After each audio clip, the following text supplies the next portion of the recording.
Go home. That's all my son wrote while I stood waiting at the Phoenix airport with a bag full of birthday gifts for his children. I learned something about family the day my son refused to pick me up from the airport. Not the lesson he intended to teach me, but the one I needed to learn. Before continuing, don't forget to subscribe to the channel and write in the comments where are you listening from. The text came through while I was standing at baggage claim in Phoenix, watching the carousel spin its endless loop. 27 hours of travel behind me. Construction delays in Atlanta. A mechanical issue in Dallas. My phone battery at 14%. The fluorescent lights hummed overhead like they were mocking me. A child's laughter echoed from somewhere near the food court, sharp and bright, everything I wasn't feeling. And 6 words that changed everything. Just go home. We're busy today. I read it 3 times. My duffel bag sat at my feet, the one I'd packed 3 weeks ago, when Jake called to invite me out for his birthday. The same birthday I'd been planning to celebrate with him, his wife Martha, and my 2 grandchildren I hadn't seen in 8 months. My fingers hovered over the phone. I wanted to ask what had changed. What emergency had arisen in the 4 hours since his last text? The cheerful one that said, "Can't wait to see you, Dad." But something in those 6 words stopped me. The period at the end. The finality of it. I'm 72 years old. I raised Jake by myself after his mother passed when he was 9. I worked double shifts at the plant to keep food on the table and him in decent clothes. I paid for his college education, every penny of it. $47,000 over 4 years. I gave him $10,000 for his wedding. I helped with the down payment on their house, another $35,000. I bought them a car when theirs died, $18,000.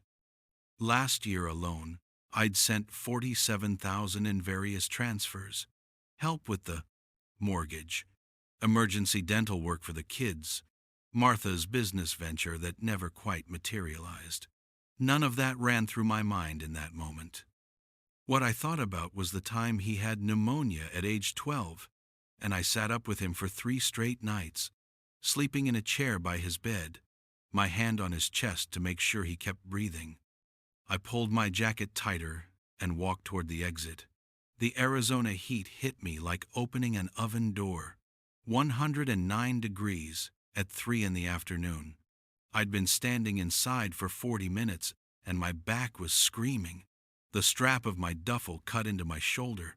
I didn't care. I kept checking my phone, kept thinking the next text would fix the first. I found a bench in the shade and tried to think. Another text arrived. This one from Martha. "Jake's right. It's not a good time. We should have told you earlier. Maybe next month. Maybe next month." Like I was a cable repair appointment they needed to reschedule.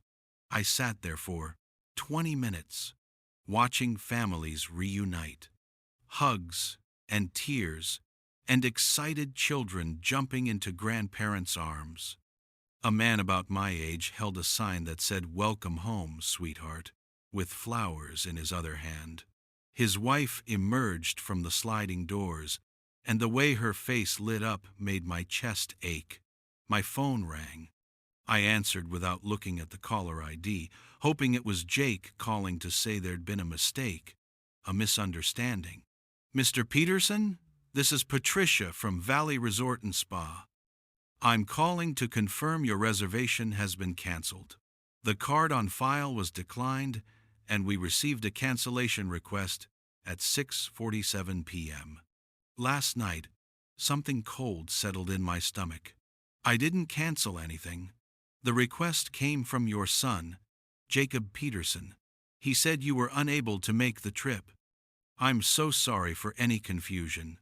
Unfortunately, because it was within 24 hours of check-in, we had to charge the cancellation fee, $375.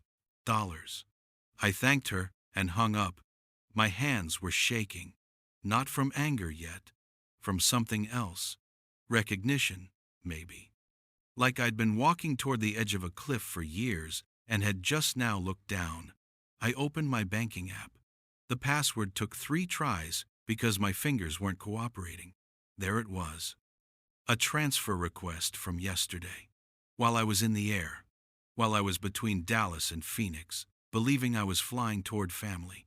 $15,000 to Jake's account. The memo line said, property tax help. For a house I'd helped him pay off 3 years ago. Below that, from 2 weeks ago, another $5,000. Martha's car repair.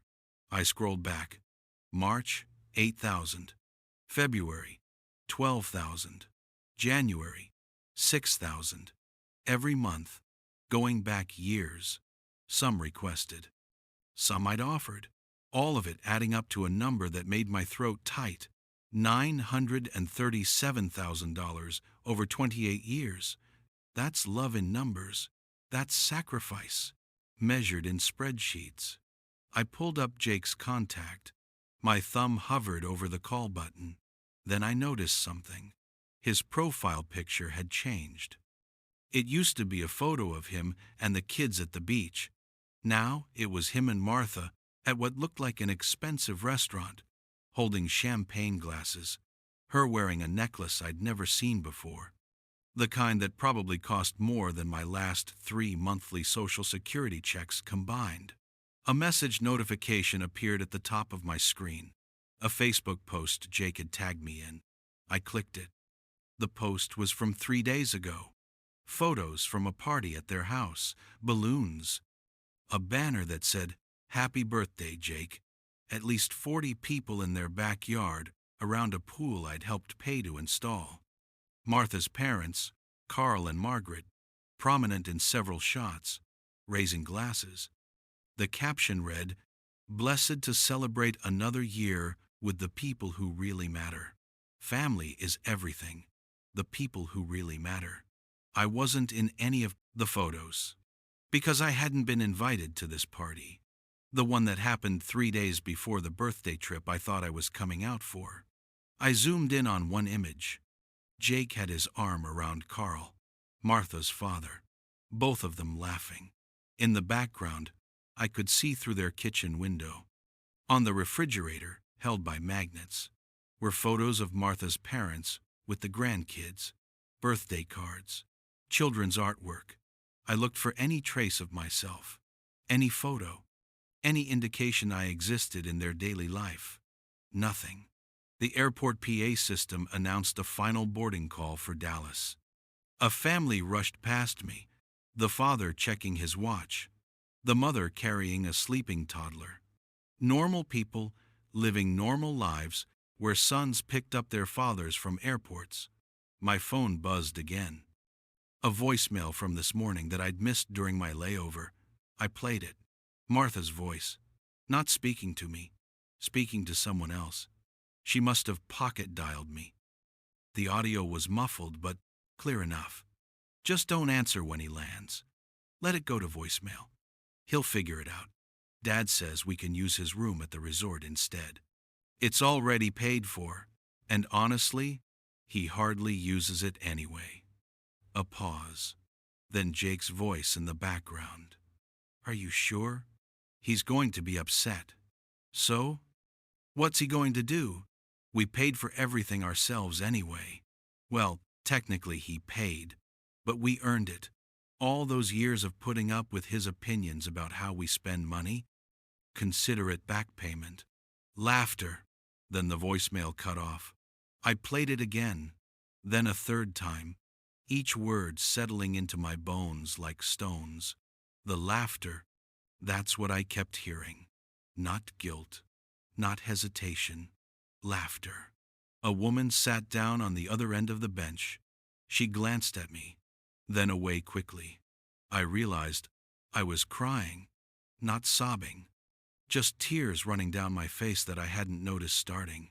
Are you all right? She asked gently. I wiped my face. My ride fell through. She nodded like she understood that this meant more than transportation. Do you need help calling someone?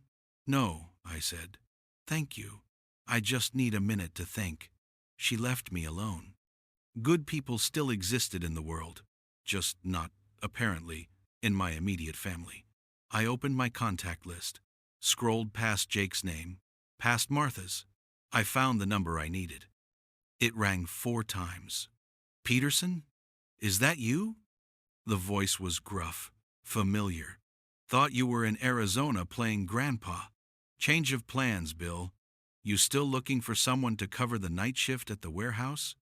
Bill Harper had been my supervisor at the plant for 15 years before we both retired. He'd started a small logistics company and was always complaining about staffing.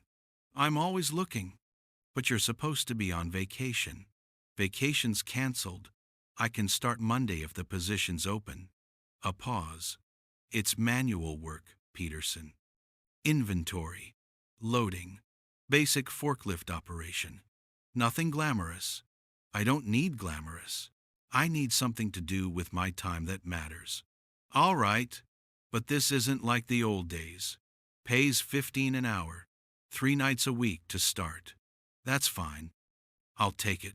We talked details for a few minutes. Start time, direct deposit information, what to bring, basic human respect in the form of employment. Strange how good it felt after the last hour.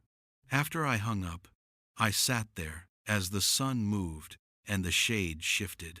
Sarah's voice, from some memory I couldn't place, whispered through my mind. Don't let him take you for granted. You're a good man. Make sure he knows what that's worth. I'd promised her I would, 3 days before she died. I'd failed that promise for 18 years, but I could still honor it now. The airport was quieting as early evening approached. Fewer flights, longer shadows. I stood and picked up my bag. Walked to the taxi stand. The driver loaded my duffel into his trunk. Where to? He asked. I gave him the address of a motel I'd passed on the way. Inn. Nothing fancy. Clean sheets and a door that locked, all I needed. You sure? That's not the best part of town. It'll do just fine. The drive took 20 minutes. I watched Phoenix roll past the window. Strip malls and palm trees and houses with pools behind block walls. People living lives I'd never be part of. That was okay.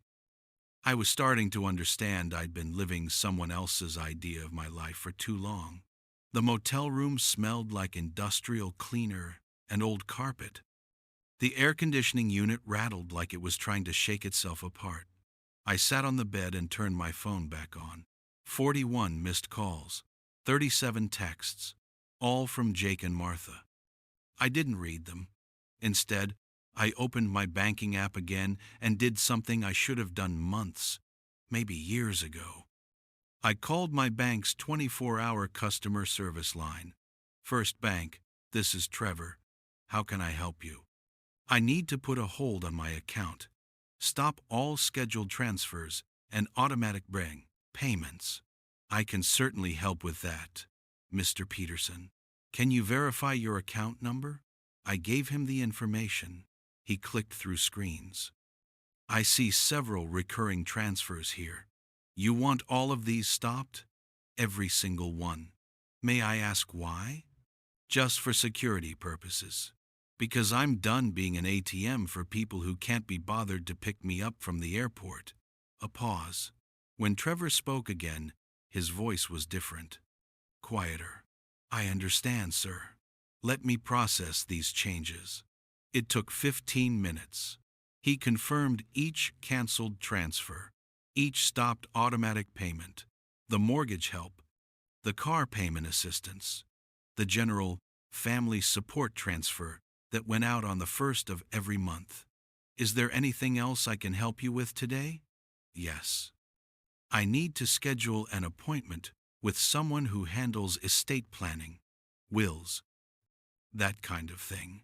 Let me transfer you to our investment and planning services. The next voice was a woman named Diana, who sounded like she'd done this before, like she'd talked to plenty of people who'd reached the end of something and needed to build something new. Mr. Peterson, I have availability tomorrow at 10 a.m. Or We can do a phone consultation now if you'd prefer. Now is good. We talked for an hour. She asked questions, made notes, explained options. By the end, I had a clear picture of what I wanted. My estate would not go to Jake. It would establish a scholarship fund for single parents trying to get their kids through college. The house I'd paid off 5 years ago would be sold, proceeds going to the fund. My life insurance policy, the one I'd maintained religiously thinking it would help my grandchildren, would do the same. Jake and Martha would inherit exactly what they'd given me today. Nothing. This is a significant change, Diana said carefully. Are you certain this is what you want? I've never been more certain of anything. All right. I'll prepare the documents. You'll need to come in to sign with a witness present. We'll also schedule a video recording of you stating your wishes clearly to prevent any contests to the will later. When can we do this? I have time tomorrow at 2 p.m. If that works, I'll be there. After I hung up, I lay back on the motel bed and stared at the ceiling. Someone was arguing in the next room, their voices muffled but heated. A car alarm went off in the parking lot and then stopped. My phone buzzed again. I picked it up. Jake, Dad, please. I don't know what's wrong, but we can fix this. Just tell me where you are. Martha, we're so worried. The kids are crying. They want to see Grandpa. Jake again. I'm calling the police if I don't hear from you in the next hour. I'm scared something happened to you. I typed out a response, deleted it, typed another, deleted that too. Finally, I wrote, I'm fine. I'm not coming to your house. Don't contact me again until you're ready to apologize for today and account for the last several years. The response came in seconds. Jake, account for what? What are you talking about? We've been nothing but grateful for everything you've done. Me. Grateful people pick up their fathers from the airport.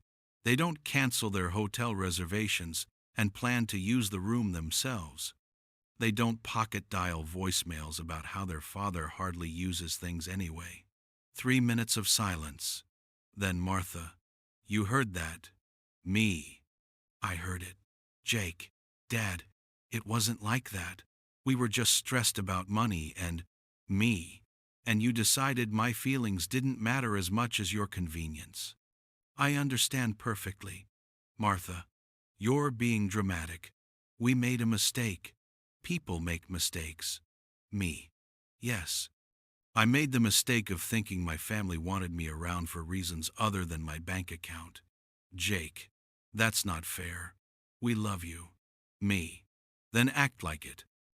Start with an honest accounting of what you actually want from me versus what you're willing to give. Until then, I'm done. I turned off the phone again, pulled the battery out this time so I wouldn't be tempted. The silence in the room was heavy, but underneath it, I felt something else. Something I hadn't felt in years. A kind of lightness. Like I'd been carrying something I could finally put down. Around midnight, I tried to sleep, but my mind kept running through scenarios. What Jake would say when he found out, how Martha would react, whether my grandchildren would understand, or if they'd be poisoned against me. That last thought hurt the most. Emma was 7. Connor was 5. I'd been there when they were born. I'd walked the floor with both of them during colicky nights when Jake and Martha were exhausted. I'd taught Emma how to ride a bike. I'd read Connor the same bedtime story 43 times because it was his favorite, but I hadn't seen them in 8 months. And when I'd offered to visit, there was always a reason it didn't work out.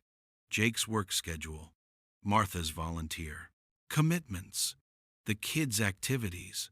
Never, yes, come. We miss you. The kids ask about you. I'd been erased slowly, carefully, until I was just a name on a bank transfer. I finally fell asleep around 3. Dreamless, deep, the kind of sleep that comes when you've finally stopped carrying something heavy. When I woke, sunlight was streaming through the gap in the curtains. 7:43 a.m.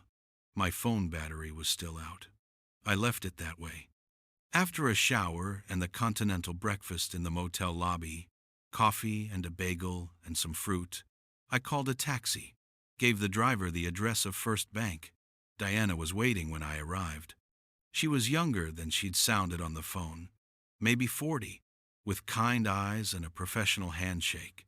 "Mr. Peterson, thank you for coming in. I've prepared the documents we discussed last night. Before we proceed, I want to make sure you've had time to think about this. These are significant changes to your estate plan. I've had a lot of years to prize. Think about it," I said. "Let's proceed."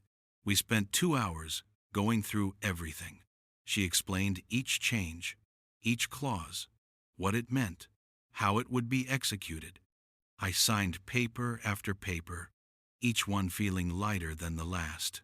When we finished, she set up the video recording, asked me to state my name, the date, and confirm I was of sound mind and acting of my own free will. I did. Then she asked me to explain, in my own words, why I was making these changes. I looked directly at the camera. "My name is Peter Edward Peterson. I'm 72 years old. I'm making these changes because I've spent my entire adult life putting everyone else first.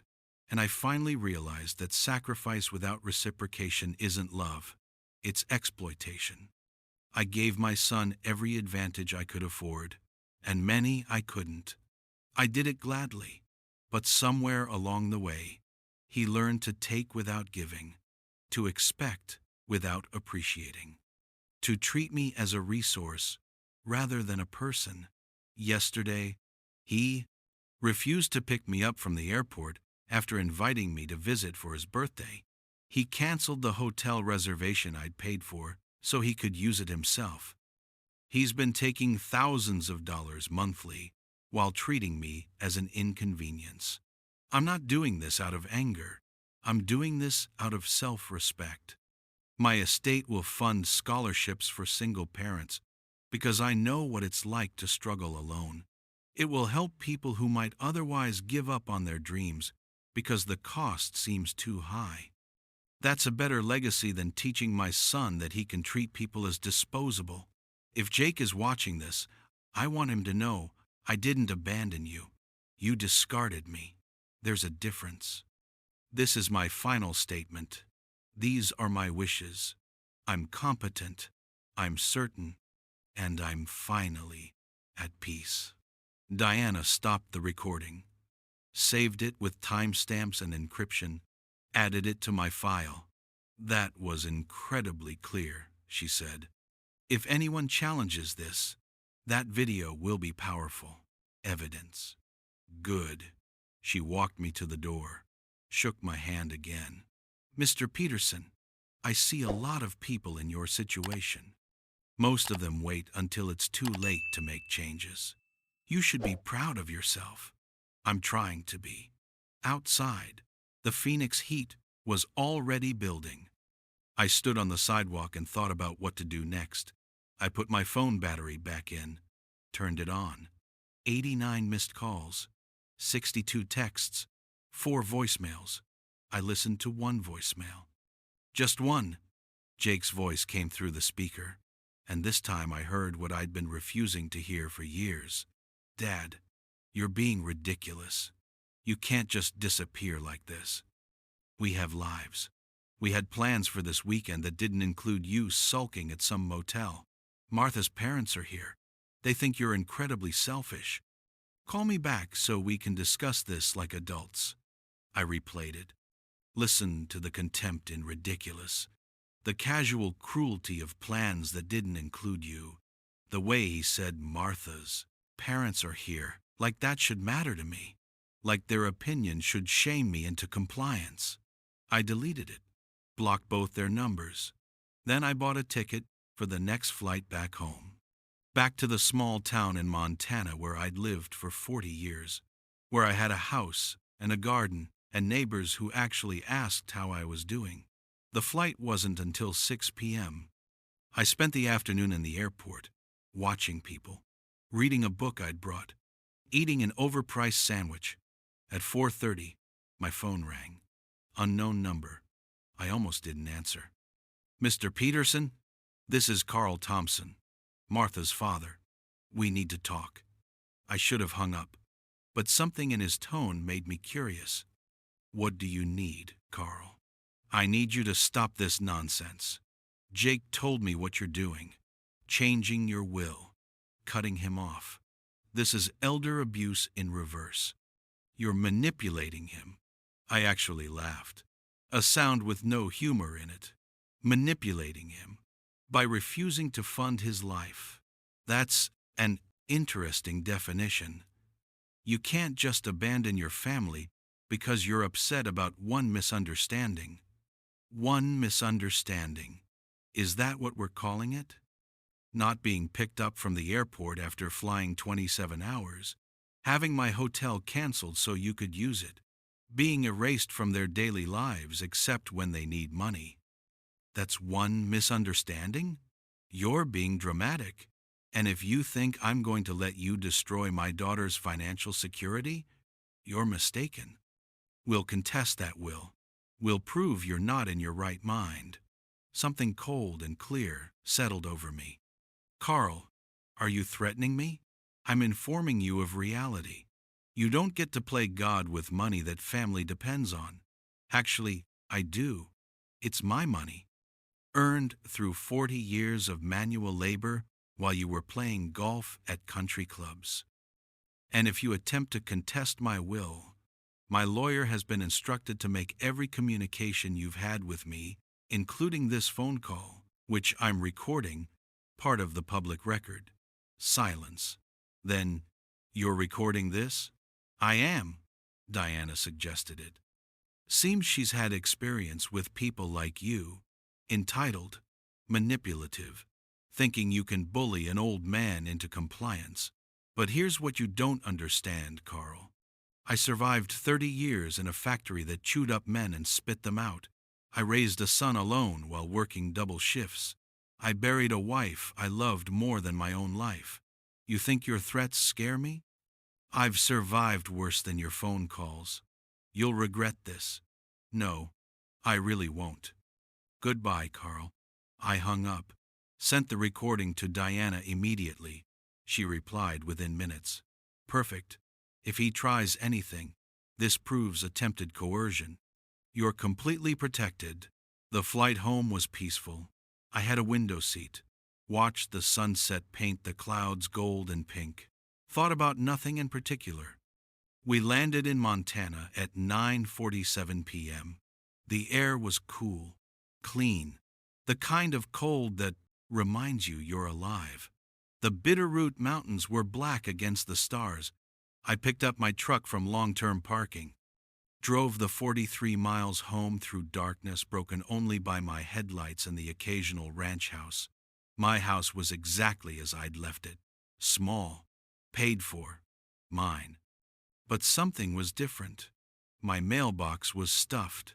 Bills, catalogs, and a padded envelope with Emma's handwriting on it. My hands shook as I opened it. Inside was a drawing. Crayons on construction paper. Me and Emma and Connor at the park. The three of us holding hands under a smiling sun, a note in her careful second-grade printing. Grandpa, Daddy says you're mad at us.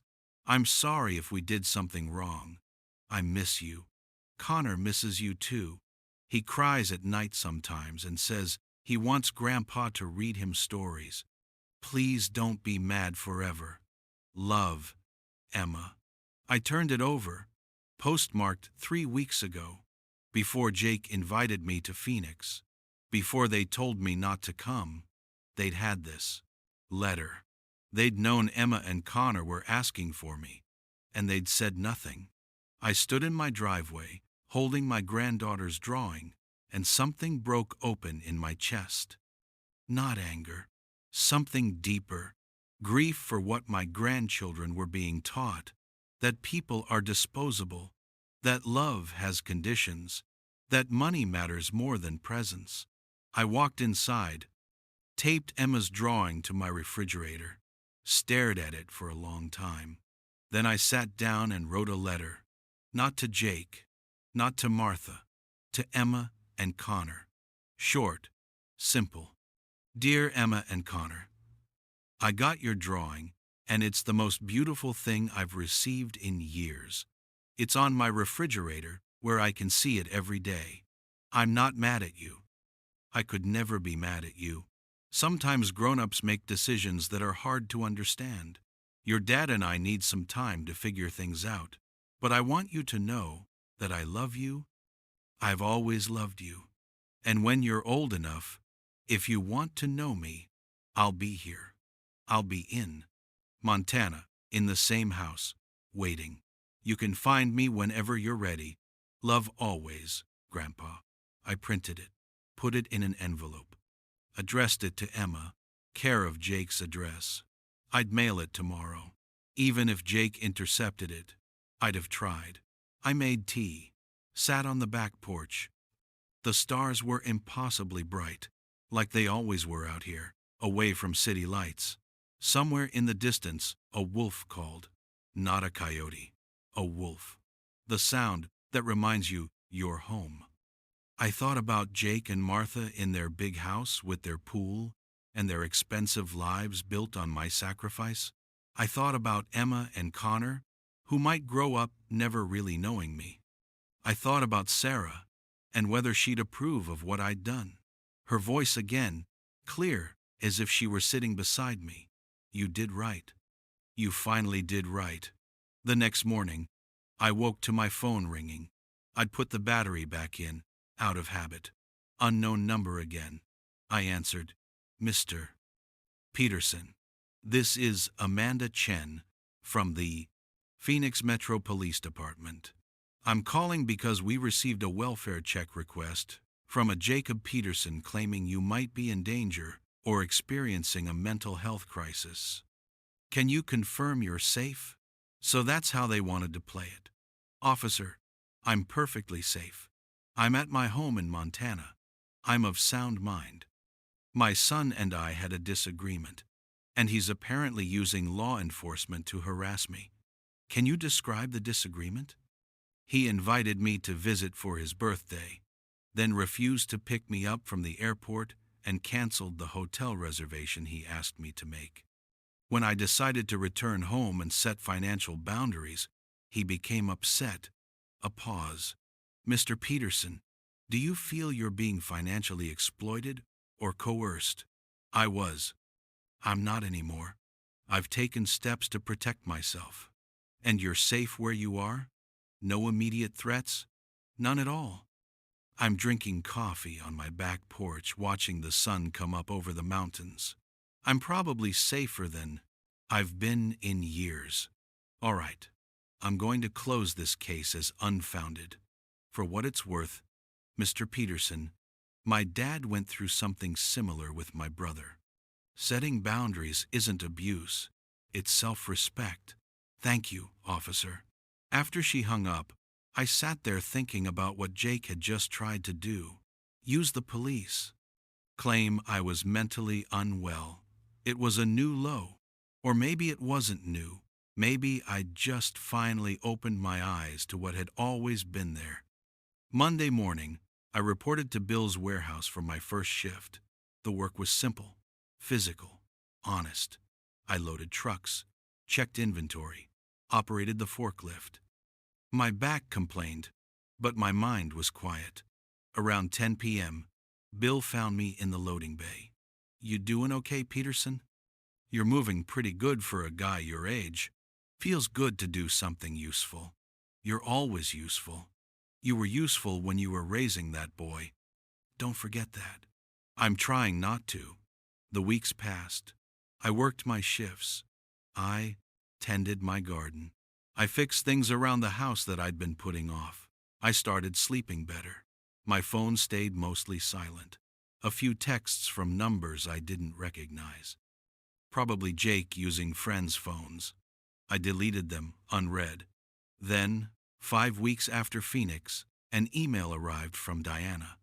Subject line, Update Rajay Peterson. I opened it. Mr. Peterson, I wanted to inform you that we received a letter from an attorney representing your son. They're requesting copies of your will and questioning your competency. I've responded with a copy of the video recording and a letter from your physician confirming your mental state. I've also reminded them that any further harassment could result in a restraining order. Additionally, I thought you should know that your son's mortgage lender contacted our office by mistake, looking for you as a co-signer. I informed them you have no legal obligation to that property. They seemed surprised.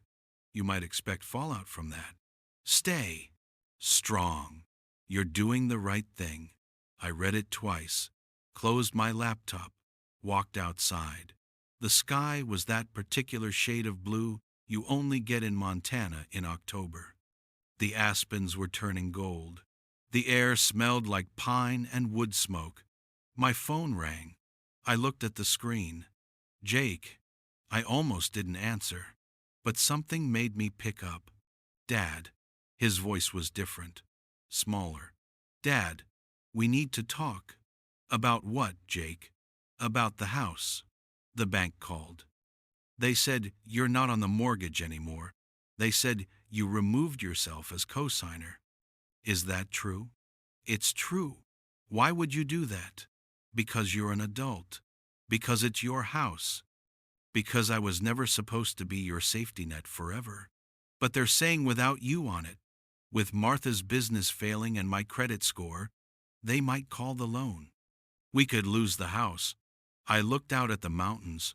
The wind moved through the pines. Somewhere a raven called. Jake, do you remember the night your mother died? Silence. Then, what does that have to do with anything? She made me promise something. 3 days before she passed, she said, don't let him take you for granted. Make sure he knows what you're worth. I failed her. I let you take me for granted for 18 years. I taught you that you could treat me like an ATM and I'd keep smiling. That was my failure. But I'm fixing it now. So you're going to let us lose our house? Your grandchildren's home? I'm going to let you be adults. I'm going to let you figure out how to solve your own problems. Like I had to. Like every adult has to. We can't do this without you. And there it was. The truth under everything. Yes, you can. You just don't want to. There's a difference. Dad, please. I'm sorry about the airport. I'm sorry about all of it. Just help us this one more time and I swear, no, no, no. More times, Jake, not one more. You want to save your house? Get a second job. Cut your expenses. Sell the pool. Downsize. Do what millions of people do every day. But don't call me asking for money you never intended to pay back. I can't believe you're doing this. I can't believe it took me this long. I hung up, turned off the phone, sat on my porch until the stars came out. 3 months later, I was stacking boxes in the warehouse when Bill called me into his office. Peterson, you got mail here. Registered letter. I signed for it, opened it. Inside was a notice from a law firm in Phoenix. Jake and Martha were selling the house, downsizing to a rental.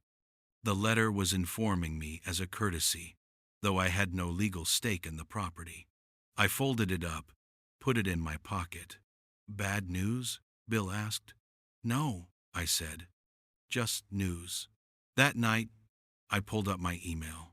There was a message I'd been avoiding from the Second Chance Foundation, the scholarship fund Diana had helped me set up. Subject, thank you, from Marcus T. I opened it. Dear Mr. Peterson, you don't know me, but your scholarship saved my life. I'm a single dad with 2 kids, 7 and 9. After my wife left, I tried to go back to school, community college, to get a degree so I could give them a better life. But between childcare and tuition, I was drowning. I was going to drop out. Then I got the letter about your fund, full tuition, childcare assistance, books, everything. I graduate next May, business management. I already have a job lined up that pays twice what I make now. My kids will see me walk across that stage. They'll see that you don't give up, that people you've never met sometimes believe in you when you can't believe in yourself. I don't know why you started this fund, but I know what it means. It means my kids eat better. It means I sleep at night. It means I'm not failing them. You're the family I wish I'd had growing up. Thank you for being the father I needed, even though you'll never meet me. With gratitude, Marcus T. I read it 3 times, printed it, walked to my refrigerator. Emma's drawing was still there, fading now from the sun through the kitchen window. I put Marcus's letter right next to it. 2 families. One I'd lost, one I'd found. Both mattered. I pulled out my phone, opened my email, started typing. Dear Marcus, thank you for your letter. You have no idea how much it means to know the fund is helping someone who deserves it. Your kids are lucky to have a father who fights for them. Keep going. You're doing everything right. And Marcus, you didn't need me to be the father you wished you'd had. You already are that father. For your kids, I just helped clear the path. Congratulations on your graduation.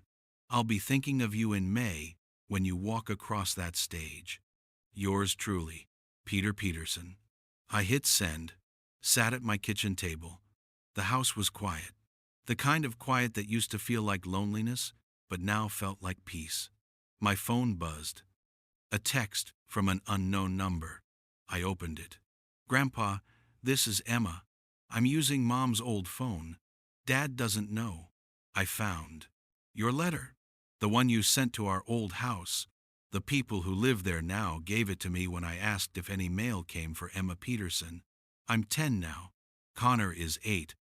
I don't really understand everything that happened with you and Dad, but I kept your letter, and your drawing is still in my room. When I'm older, when I can drive, can I come see you? I want to know you. I want Connor to know you too. Dad says you abandoned us, but your letter didn't sound like someone who abandons people. It sounded like someone who was sad and trying to be honest. I'm not supposed to talk to you, but I wanted you to know I remember you. I remember the bike riding. I remember the stories. I remember that you were kind. I hope you're okay. I hope Montana is pretty. I love you, Emma. I stared at that message for 5 full minutes. Then I typed back, hands shaking. Emma, Montana is very pretty. And yes, when you're old enough to drive, you can come see me. I'll be here. I'll always be here. I love you too. Tell Connor Grandpa thinks about him every day. And Emma, you're right. I didn't abandon you. I had to step back from your dad, but never from you. You and Connor, you're always in my heart. Be patient. Be strong. Keep being the smart, kind girl I know you are. I'll wait as long as it takes. Grandpa. I hit send. Put the phone down. Walked outside. The stars were out. The Bitterroot Mountains were dark silhouettes against the sky. Somewhere in the distance, the wolf called again. And for the first time in longer than I could remember, I felt like I wasn't waiting for anything. I was just living. I'd learned the difference between being someone's father and being someone's bank, between love and obligation, between family and people who share your blood but not your values. I'd learned that sometimes the most loving thing you can do is stop enabling, stop funding, stop pretending that money can buy connection. I'd learned that self-respect isn't selfish, That boundaries aren't betrayal. That walking away from people who hurt you isn't abandonment when they already abandoned you first. Jake and Martha would figure out their lives. Or they wouldn't. That wasn't my problem anymore. Emma and Connor would grow up and make their own choices. Maybe they'd understand. Maybe they wouldn't. But I'd left them a door, a letter, an invitation for when they were ready. And Marcus and the others the scholarship would help, they'd carry something forward. A legacy not of money given in obligation, but help offered in true generosity. I went back inside, made tea, sat at my table with Emma's drawing and Marcus's letter and the quiet satisfaction of a day's work done.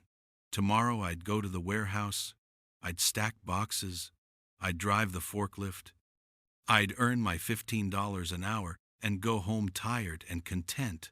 I'd tend my garden, I'd watch the seasons change, I'd wait for Emma to be old enough to drive to Montana, and I'd know that I'd finally kept the promise I made to Sarah. Don't let him take you for granted. Make sure he knows what you're worth. I'd done that. Not perfectly, not without pain, but I'd done it. The tea was hot. The house was quiet. The stars outside my window were bright. And for the first time in 28 years, I belonged entirely to myself. That was enough. More than enough. It was everything. If you enjoyed this story, please like the video, subscribe to the channel, and let me know in the comments what part shocked you the most. To listen to the next story, just click on the box on the right side of the screen. Thank you for being here.